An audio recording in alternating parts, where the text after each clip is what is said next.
Hi, everyone. We are going to talk about how to graph. So we have this equation, -2 x plus 1 squared plus 4.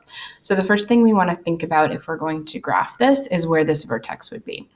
So remember when we were thinking about our movement or our shifts, this meant that graph has been shifted to the left 1 unit. So remember, it's kind of opposite of what you would think. Even though it says +1, we are actually going to the left one.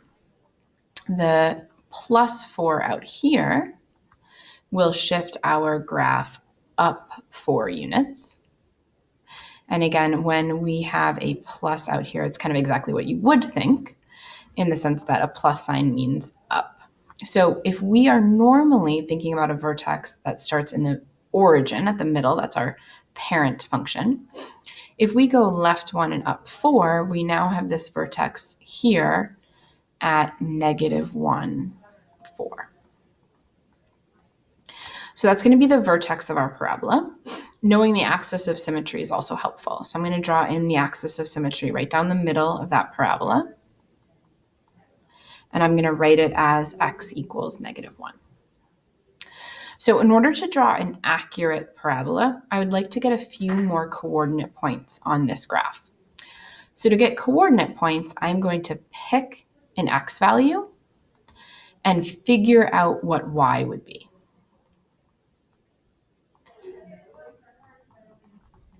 So let's pick some easy numbers. Perhaps, -1 we already know has a coordinate point. So how about something close to -1, like -2 or 0? Those would be good choices.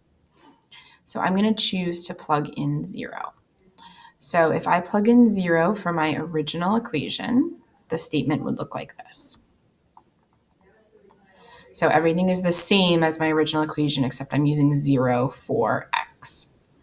If I use my order of operations, parentheses would come first. That would be 1, and then exponent. So 1 squared is 1, times -2 is -2, plus 4 is 2.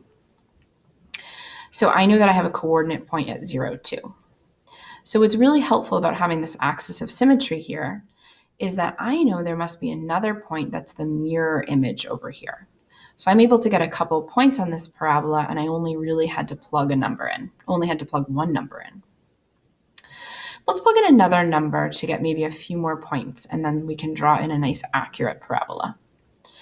So let's see, -2 and -1 and 0, all these x values are kind of covered. So how about let's go over here to 1, and let's use 1 as x. So I'm going to take 1, and I'm going to plug that into my original equation and see what that comes out to be. So 1 plus 1 is 2, squared is 4, times -2 is -8, plus 4 is -4. So I'm going to go over to 1 and go down to -4. Now again, I have this nice axis of symmetry that tells me there's a mirror image over here. I'm 2 boxes away, so I'm going to go 2 boxes away on the other side. So that gives me a really nice, accurate parabola. Sorry, this is going to be a terrible drawing with what I have here, but I get the idea. There we go. That's not too bad. All right, so notice our parabola is upside down, and I see that -a value. So that kind of tells me that that should be upside down, so I feel pretty good about that. The a value is also a 2, which I know makes my parabola a little thinner. And I guess this guy looks a little thinner than normal. So now that I'm done with all of those points, I am done with my graph.